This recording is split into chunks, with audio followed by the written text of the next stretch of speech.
Hey guys, and welcome back to GP Fans on YouTube. My name is Luther. I'm joined once again by Nicholas. It's been 3 weeks without racing, 3 weeks, but it's finally race week and we are back here to discuss it. We're in Spa. We're at the Belgian Grand Prix. And mate, it's been a long break from Formula One, but at least we've got it. We left with a really great race at Silverstone, and Spa normally can be just as chaotic as Silverstone. So how are you feeling and are you looking forward to it? It's going to be a wet weekend again from Friday to Sunday, so it should be another cracker. Yeah, it's always Spa, arguably the race I look forward to most every season. It's just such a cool track, and it allows for good racing as well. Generally speaking, I just always look forward to it, but even more so if it's going to be a wet race. I'm just really gassed for it to be back. Yeah, I mean, Spa in the rain is another one that absolutely tests drivers because it's not just any rain.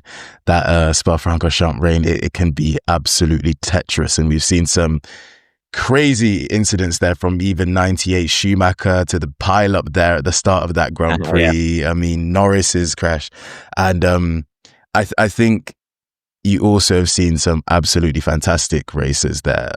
Kimi Räikkönen winning, I think it was 2004. This season, Schumacher won his championship there, but Kimi Räikkönen won the race, and it was an absolutely fantastic Grand Prix. I can't really remember exactly the year. But yeah, Spa always delivers some absolute brilliant races. And if it's raining this weekend, I'm sure it will be no different. But we left off with Lando Norris winning back-to-back races in the same season for the first time in his career. He's the driver in form, and he's going to a race that he could technically claim as a home Grand Prix as well, if I'm not mistaken. He has a family, doesn't he? Yeah. Yes. So he's going in with back-to-back wins. Do you see him continuing his form this weekend? He is definitely the man in form right now, although for me, Piastri is just a guy that I need to see him actually comprehensively beaten. I can't count him out really. He's too stable. He's too solid for me to ever count him out. Norris is a little bit hot and cold, and certainly right now he is very hot. He is in great form at the moment. But overall, I still wouldn't put it past Piastri to put in a winning performance this weekend. And if I had to make a prediction, I would say that Piastri is the quicker McLaren on the weekend. Okay, yeah. I think if you look back at the two wins that Norris just got, I think fair play. Austria was one of those wins where like he showed me a lot of what I wanted to see from him. Silverstone, I think whilst you could argue that the victory came because of the two people making mistakes, Verstappen's spin and Piastri making the error behind the safety car. Yeah, Norris didn't make a mistake. So I think whilst maybe on pure pace, he was slower than Piastri. And if it wasn't for that safety car, the safety car probably stopped us from a Piastri winning by 20 odd seconds from anybody else. It's for me that penalty was a little bit harsh. George Russell did exactly the same thing in Canada and got away with it, which will not help for all the people with their British bias agenda. Absolutely. I know every Fernando Alonso fan out there right now.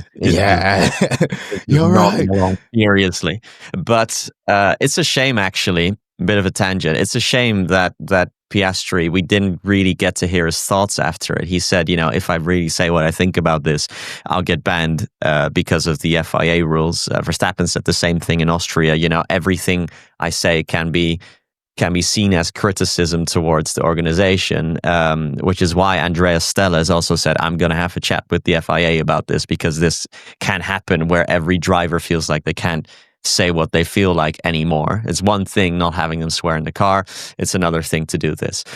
But having said all that, yes, we said after Austria when you and I chatted that it was the closest thing to a perfect weekend that Norris has ever had.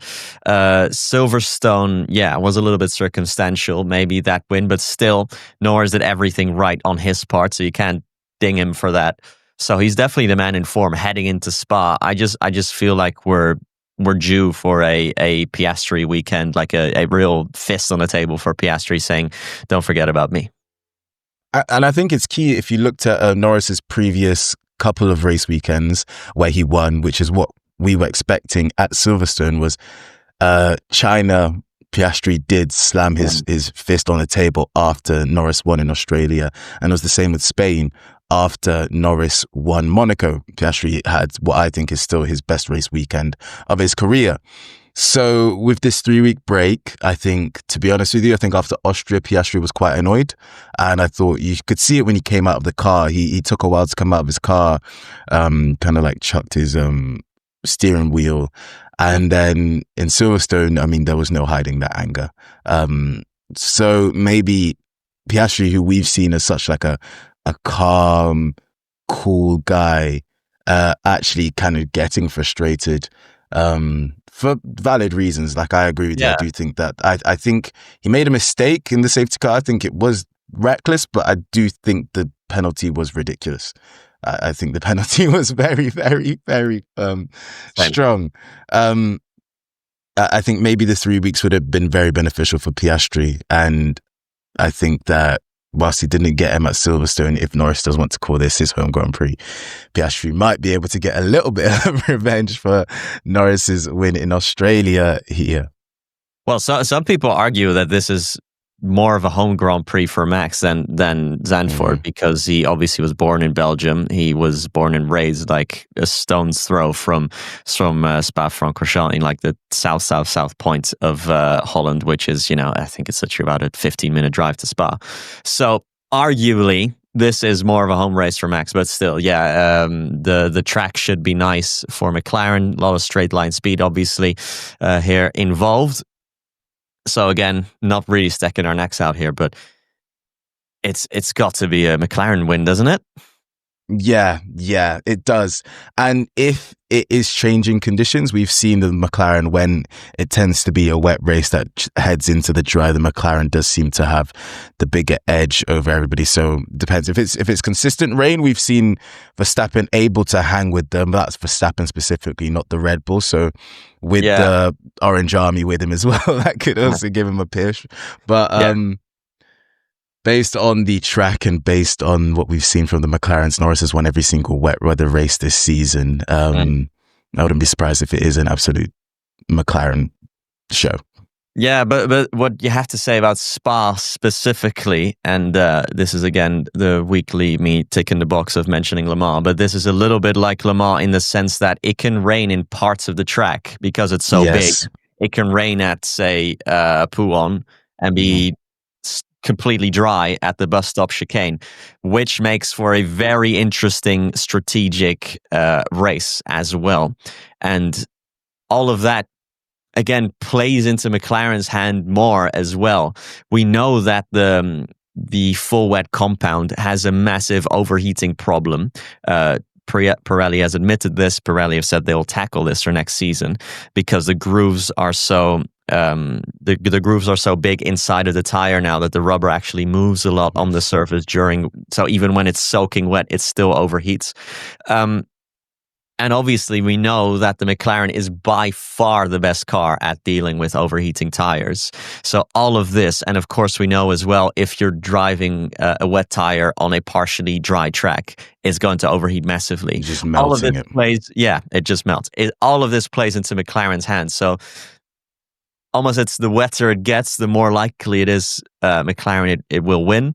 And from there on out, we have to see if Norris again can prove his brilliance in changing conditions, or if Piastri can finally now put an end to it. Yeah. Well, we are heading into the second half of the season, 12 races done and 12 races to go. And the championship battle between those two is tight as ever. Constructors, I think it's fair to say that is all but wrapped up. I don't think anybody's going to be... is that a yes agree or is that a... Yeah, I agree. Okay. So I think it's fair to say we're going to get swings and roundabouts. We're going to have parts where Piastri is going to look like the more challenging driver. We're going to have bits where Norris is going to look like the one that's going to be dominant. But I think you alluded to this earlier, but you're still you're the man that did say that before the start of the season Piastri is going to win the championship, and you're still very confident. Yeah, I'm so confident about this because of what I said. He, like you just pointed out fairly, that he was annoyed after Austria. He was even more annoyed after Silverstone, but it never affects his driving. It does not, mean he's going to dive bomb someone next race, or he's going to overdrive the car next race, or do anything like that. Every driver gets frustrated, annoyed, can say maybe lash out at someone in the media even, although drivers, like I just mentioned, will not do that anymore. Even someone like Alain Prost got incredibly annoyed at the likes of Senna in the media back in the day. But with Piastri, it never affects his driving. So I think with Lando, sometimes it can almost be a question of time whether something will affect him, whether it's something out of his grasp, or maybe an on-track incident or a penalty decision that's unfair, and that can sort of linger for 2 or 3 races. Yeah, and that just doesn't happen with Piastri. So that's why in the long run, I still back him to win this title. Although his lead right now, I think, is exactly 8 points, right? So if Norris beats him to 1-2, they're split dead even. And I think Norris would then lead the championship because they'd also be tied on wins, but Norris has more P2s, right? Yes, it would be exactly that. Yeah, but I mean, halfway into the season, that's all you can ask for. Exactly halfway into the season. To be honest, if I'm not mistaken, if they had a 1-2 and Norris would win, they would be exactly the same wins this season, exactly the same podiums this season, but Norris would have more P2s, right? Yes, that's what the tiebreaker. Yeah, which is that's crazy. That's how even they've been.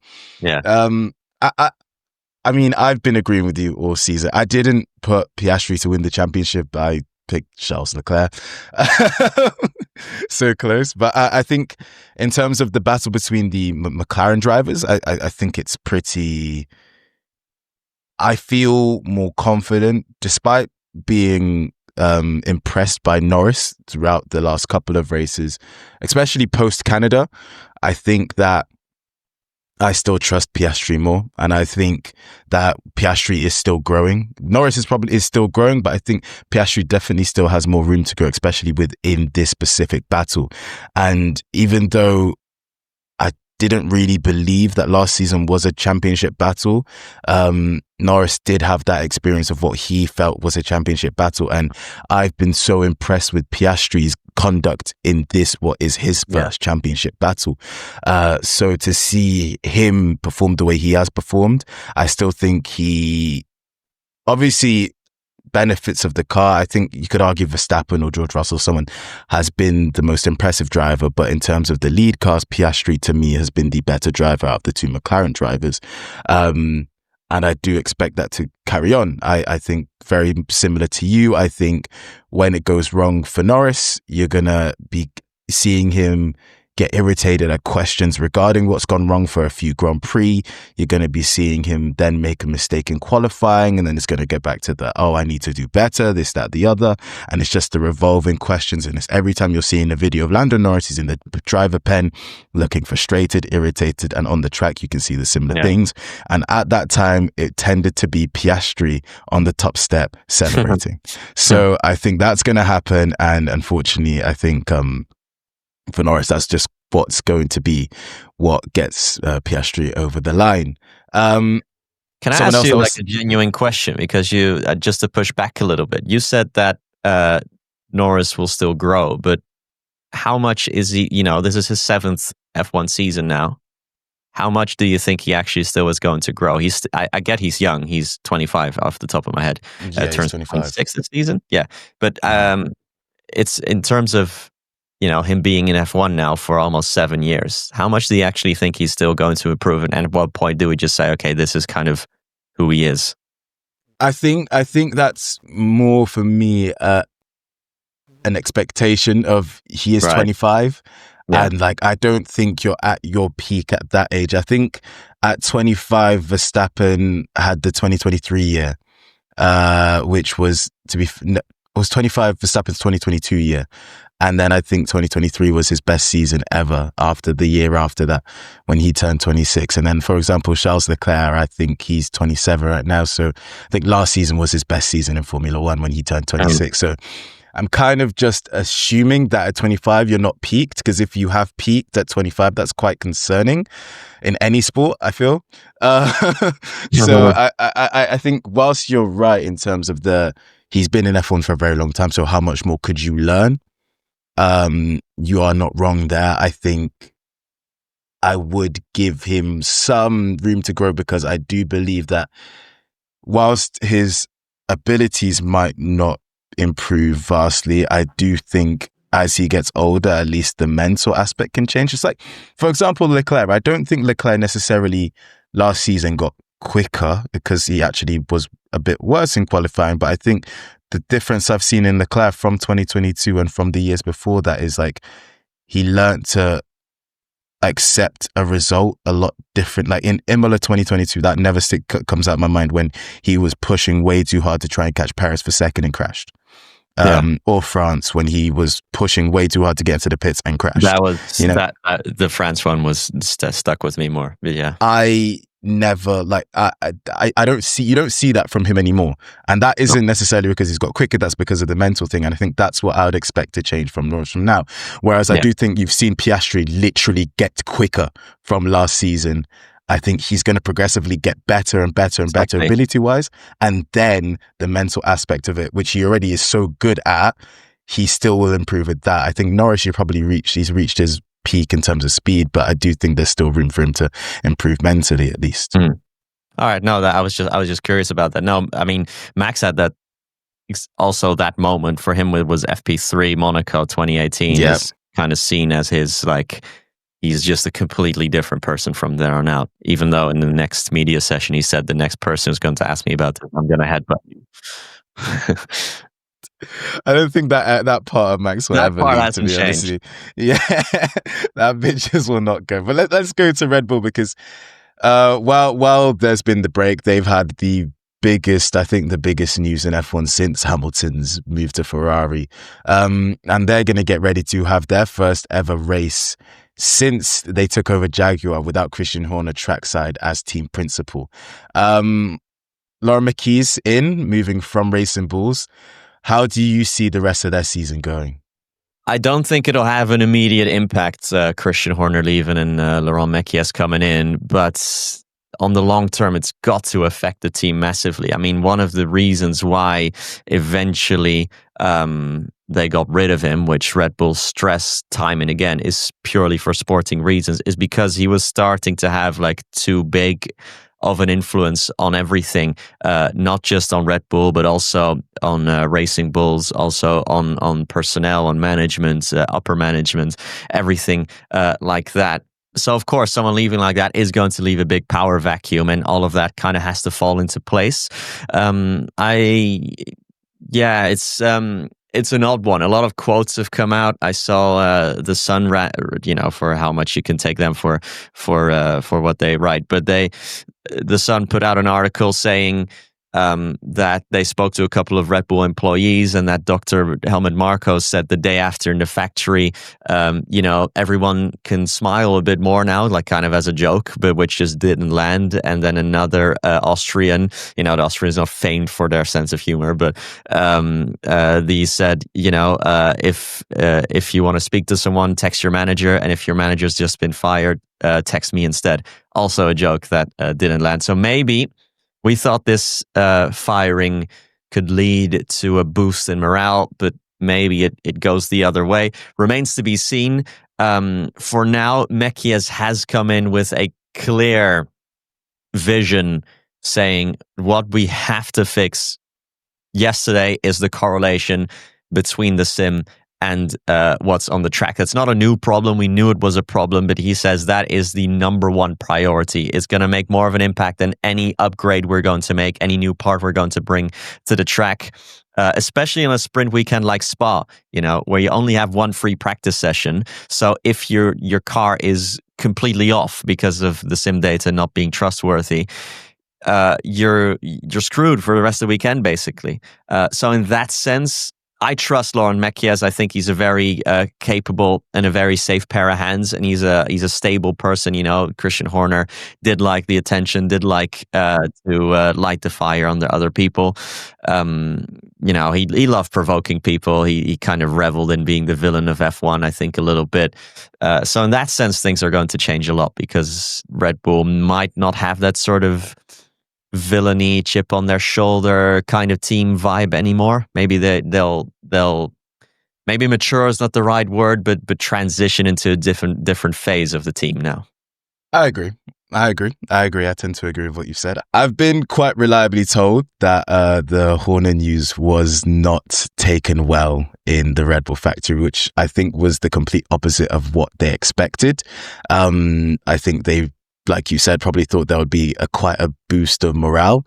And I don't think that is exactly what happened. I think it was actually quite the opposite. But with Horner gone, I think, well, not gone technically because he's still employed by Red Bull till the end of the season, aka I took that as gardening leave. I don't know if that's what you took it as, but I took it as he's being employed by them because he can't go join another team because he's been team principal and CEO. I'm not sure. They've not exactly said that, but I feel like it's just a way of stopping him from being able to go to another team whilst still being there. And it's a huge change. I mean, Horner is hands-on. He is as hands-on as any boss in F1. I mean, one of the reasons we've seen Racing Bulls even kind of have this upturn is because Christian Horner became more involved with them recently after they became kind of like a back of the pack team. He wants to know what's going on at every single level of the team. He wants to be involved with the engine project. He wanted to be involved with the junior team. He wanted to be involved with the junior drivers. Horner was hands-on with absolutely everything. So this is a huge hole that they're losing. It's very interesting for me to see what will come next for him. I think for Red Bull, Laurent Mekies is great. He's great, and he will be perfect. And he was there before. I believe Toro Rosso days before he went to Ferrari, he was with them as well. So it's not like it's someone that is new. He was at Toro Rosso, then came back to RB, and now is at Red Bull. He knows the Red Bull team well enough. He's been part of the family for a long time, just with a brief spell at Ferrari. So he's going to be fine. Now it's all about, for him, I think, one, like you said, the correlation. Two, that wind tunnel. Obviously, it's not going to be done till 2027, but it's so weird with Red Bull having they had this the lowest wind tunnel time for ages, and they have this terrible wind tunnel, obviously. So it's like, okay, even if we have a load of time in the wind tunnel, we're not going to really be able to use it. Then after last season, they dropped down to third in the wind tunnel allocation, the third lowest. And now they're at the fourth lowest at this halfway point in this season. But with the lack of correlation between what they get from the wind tunnel and the temperature sensitive wind tunnel, it's useless, this more wind tunnel time, because you don't get accurate readings from it. So you're not actually benefiting the way that, say, a Alpine is benefiting from going from the sixth least wind tunnel time to the most wind tunnel time. You know, these other teams that actually have an accurate, useful data collecting system, that they're benefiting significantly more than Red Bull. And Red Bull have started using their sim as more of a way to correlate data than even using a wind tunnel, because the wind tunnel has actually become that useless for them, which is insane for a team that's been competing at the top of Formula One for so long. I think one part in terms of the Horner thing, I've had a lot of people ask me, would you take him at Ferrari? Ferrari would take him at Ferrari, according to some reports. Yes, Ferrari would take him at Ferrari. And I think, you know what, I love Fred, and I don't want Fred to go. I don't want Fred to go because I think Ferrari's biggest issue is the fact that we've been jumping from team principal to team principal. But I think there is a new kind of model in Formula One that tends to work. And I think that whilst, like I said, I do not want Fred to be fired, I think if he does end up being fired with his contract running out at the end of this season, there is a new model of CEO and engineer-based engineering history team principal. You know, the Andrea Stella and Zach Brown, that seems to have worked. I I think even Alpine kind of tried it before Oliver Oaks, and he kind of had Flavio over his head as well as more of like a head of the kind of figure. So if Ferrari were to do that with Christian Horner, which would allow him to be that kind of guy that is overseeing everything, the hands-on boss that he likes to be, and then they were to hire a team principal that has the engineering history, I do think that seems to be a model that is working in Formula One of late. And I think that might be the way to do it if they did want to bring him in. But the thing with Vasseur as well is that I think if Vasseur goes, the chance of Hamilton leaving as well increases 3 or 4-fold, I think, which maybe Ferrari don't see as such a bad thing. But Fred and Hamilton are like this. They are so tightly connected to one another. And especially, if you bring in Horner with the history he has with Hamilton, that is almost wanting Hamilton to leave at that point. And I honestly, I don't believe that Horner and the Italian press would get along. Ferrari, there's no way that works. No one's bigger than Ferrari. Try telling that to Christian Horner. You know what I mean? I just don't see it. I don't see it. But he's had tremendous success. So, in that sense, why not? Fernando Alonso is also a massive diva who makes everything about him, and I say that as someone he was my idol as a kid growing up. But he is a huge diva, and he does make everything about him, and he is quite difficult. But that worked brilliantly at Ferrari for a while. Yeah, exactly. So maybe why not? But it's not very sensible, is it? No, I don't think it is. I think that the key thing for Ferrari is to keep things how they are for now. I thought it was strange for Red Bull to be getting rid of Horner, who's been working on the 2026 project that close to the start of 2026. I mean, like, we were discussing it the week before, and I said, keep Horner. If it does, like, I agreed that he might have had his expiry date, but keep him till the end of next season or midway through next season, and then you can make your decision. But at least let him lead you into 2026 because he's been overseeing this project. Yeah, which is why I thought the timing was so weird. So that's exactly, I think that translates to Ferrari as well. I think you've had Fred, I would say Fred has had a car and a half at Ferrari. And I think next season is going to be his car as well, because when he came in, it was Binotto had been working on a lot of the cars that he was experiencing. So this is probably the first car, this season's is the first car that has been Fred Vasseur's car. Right. Next season is an entirely new project. It's his first proper project that he's leading from the start. I think it's unfair to not let him oversee, and I think, get him a new contract as soon as possible. I understand why they're waiting, because this season has been very disappointing, but yeah, I don't think you get rid of him. I don't think you get rid of him either. We've said it before, but he is the last of their problems, I do believe.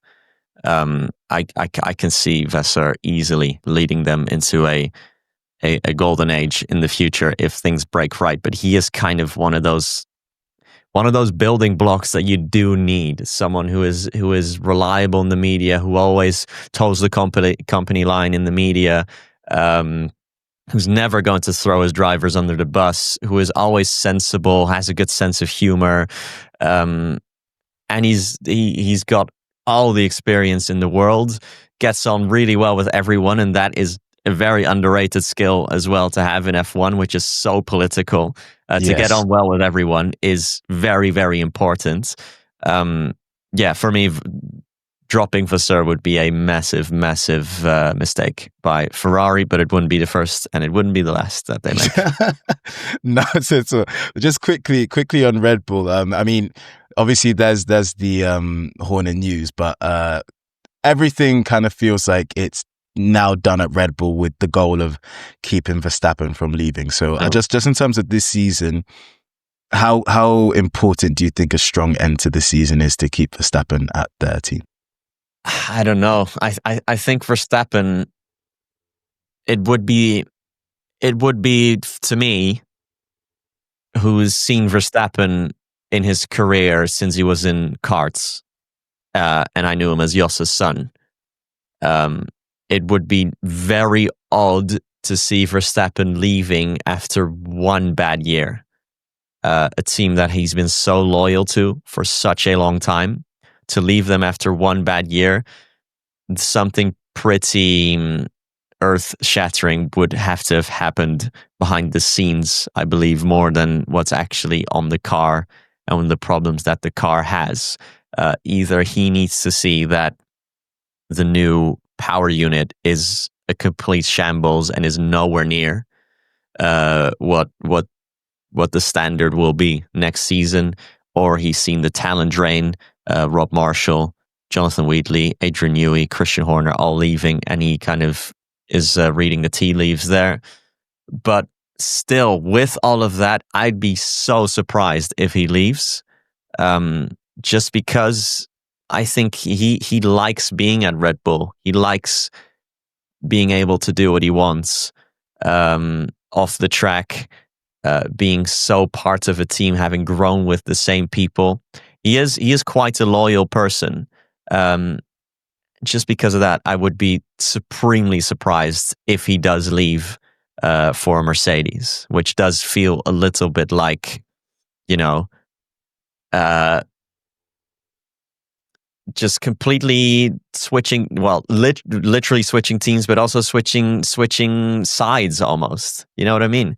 I don't see it happening, to be honest. I think there's one part of Verstappen that I think people are completely ignoring when it comes to all this talk about him leaving, and why I think it almost is a non-story. One, Verstappen couldn't join a team like Ferrari or Mercedes or McLaren for one simple reason. That is so different to Red Bull. Do you know how often you see Leclerc or you see Hamilton or you see Norris or you see Piastri at these events and these venues that Verstappen just does not turn up to?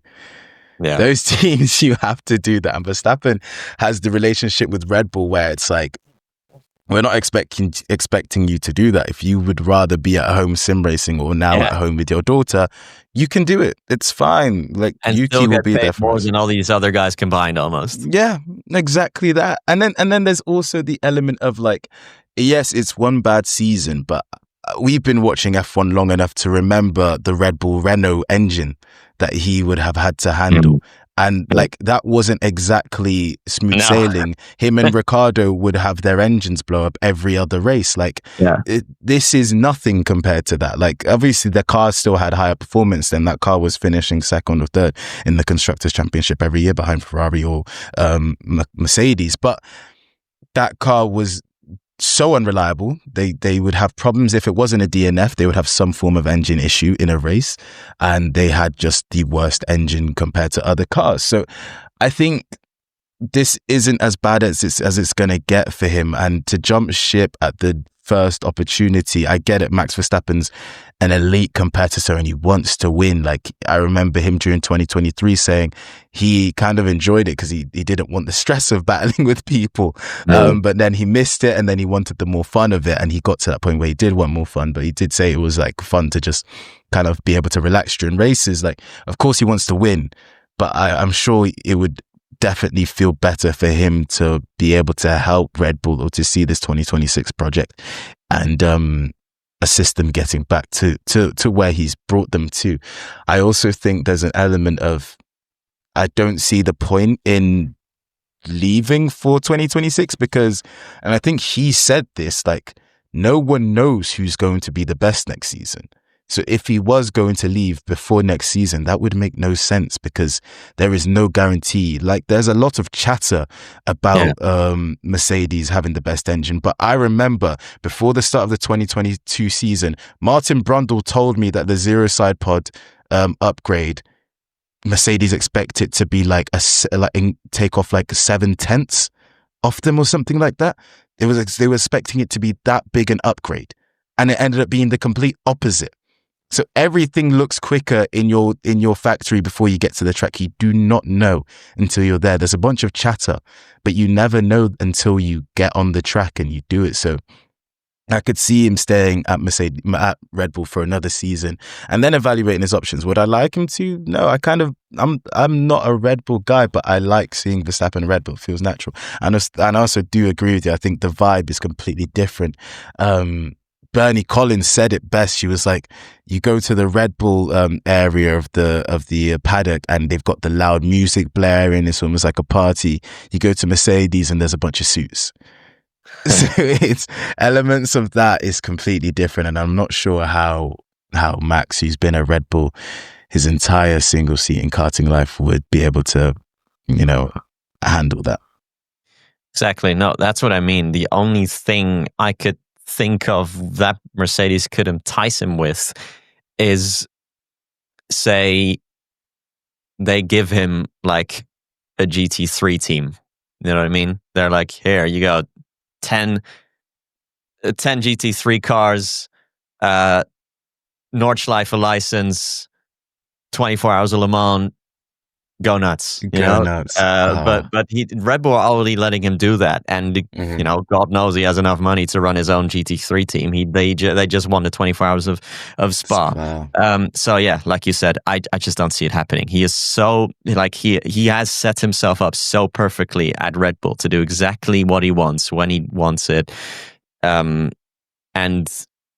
yeah, and they also know exactly what it takes for Max to get the best out of him, because he is quite a unique guy who really likes what he likes and really dislikes what he dislikes. He doesn't want to be doing TikToks and social media and media appearances and stuff, and they're fine with that. And I think he knows that that's not going to be the case at other teams. If you sign Verstappen for what would be, 40, 50, 60 million a year, they want to get their money's worth out of him. So yeah, for me, if I'd put all the money I have, which is not a lot, on Verstappen staying. Okay. Yeah, I would do the exact same. I think Verstappen is staying, and I genuinely think I would more likely expect him to take a break from Formula One than join another team if he was to leave Red Bull. That's my thing. Same. Okay, so just to end off, I gave mine last week, which you could probably guess if you actually wanted to what mine would be. It was Leclerc's going to have a strong end to the season and battle for third with Verstappen.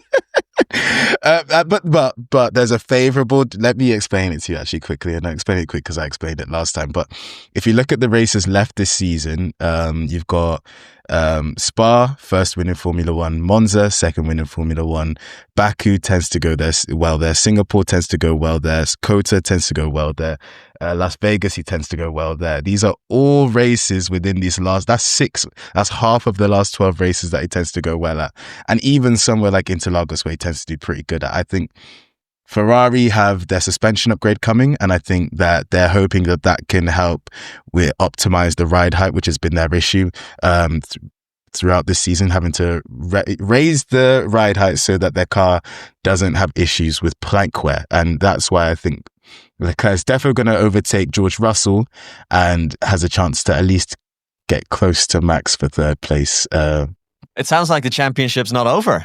Yeah, when you speak like that. I just need a couple of Piastri Norris crashes, a few wins, and Charles Leclerc could pull off the impossible. An explosion in Woking. Yeah. The ship McLaren have forfeited the rest of the season. I think, yeah. And I still think Piastri might win the championship even if that happened. Yeah. Honestly. Would Ferrari overtake them if McLaren don't score any more points this season? Maybe, Maybe Lewis would finally get his first podium. Yeah. For Ferrari. You never know. But you know what I actually do think? Aston are starting to come good now. Mm-hmm. Really. And I think we're on for not an Alonso win, not the 33 that all of Spain have been hoping for. But I think we're going to see Alonso on the podium this season. Okay. Genuinely, Okay. I'm not just saying that as a hot take. I genuinely think that is going to happen. I think that if they had given him Stroll's Silverstone strategy, Hülkenberg wouldn't have got the podium. Because I think they got it perfect for Stroll. I think the only reason that Stroll didn't get the podium was because it was Stroll. Like I genuinely, like, he had the perfect strategy, but you can have the perfect strategy, you just still need the driver to optimize it. And you heard Alonso angry at the fact that he didn't get that strategy. So yeah, you know, they could have already had one. Proper strays at Stroll, especially in the Spanish media, which is so funny. You know, I'm blessed to be able to speak Spanish, and I'm on Spanish F1 Twitter quite often, and he you know how Alonso always makes these like offhand comments while he's speaking, and he's just like, everyone's catching strays. Stroll catches so many strays from Alonso, like on a daily basis. It's incredible. Saying stuff about like how we're limited in how much progress we can make because we're only getting feedback from one car, like things like that. And then he continues with his point. But when you like stop and think about that, just hang on, he's just said that Stroll's useless with giving feedback. But Alonso, the diva that he is, will stand on an F1 podium in 2025. It might not be at Spa. Spa is one of his unluckiest circuits. Don't even remind me. 2012 when Hamilton crashed into Raikkonen and then into him. 2010 Barrichello, kamikazes him on lap 1, I think, at the bus stop chicane in those conditions. He has that near miss with Hamilton in 23, I think, when he says that Hamilton can only race when he starts from pole position. Yeah. This man only knows how to lead races. I think that was another incredible insult from Alonso. No, but he is going to stand on the podium again this season, I believe. I think everybody would like that. I think that would be brilliant. That would be great. And yeah, maybe not a Spa because 2012 actually burns my heart to think about, because for some reason, I don't know about you, but that felt like from that point onwards, the championship just went like this. And I vividly remember that crash and being very upset as a 11-year-old. Same, but as a 16-year-old. Yeah, but okay, we now do have Spa, and hopefully it's a bit luckier for whoever we are wanting to win this time. But I'll be back to discuss it after that next week. But it's been a pleasure. Hopefully you guys enjoyed. Nicholas, as always, thank you very much for joining me. It's been great speaking to you, and see you guys next time. Bye.